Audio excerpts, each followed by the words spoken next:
Rabotai, 29 Shvat. À partir de ce soir, on rentre dans Rosh Chodesh, la joie. Rosh Chodesh Adar. C'est jeudi. Vous savez très bien que c'est une Gemara très connue. Et Ta'anit, page 29. Et là-bas, la Gemara, elle amène que Keshem Mishenichnas Av, mais Ma'atin Besimcha, car Mishenichnas Adar, Marbim Besimcha. C'est même une halakha dans le Shulchan Aruch que, comme dans le mois d'Av, vous vous rappelez quand il rentre le mois d'Av, si on voit quelqu'un qui mange de la viande ou qui se coupe les cheveux, quelle est notre réaction, nous tous? Allô? On mange pas de viande, tu sais très bien. Cette semaine, on n'écoute pas la musique.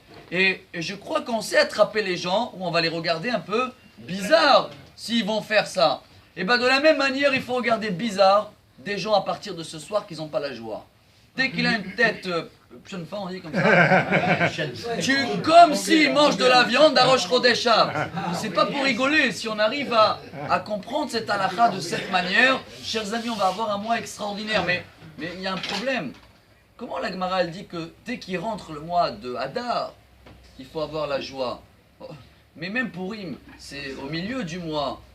Peut-être il fallait dire que quand le mois d'Hadar se termine, ou quand tu as passé déjà 2 semaines, c'est là qu'il faut être la joie. Imaginez-vous les Juifs à l'époque, il n'y avait pas la joie au début d'Hadar parce qu'ils savaient que dans 2 semaines, il y a un décret de folie.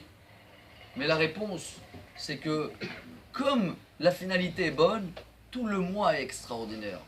On voit que Haman, il a essayé de viser Hadar parce qu'il a dit « Ah, Moshe Rabbeinu est décédé dans le mois d'Hadar, le 7 Hadar. » Donc, et à la fin, il a choisi quelle date? Le 14.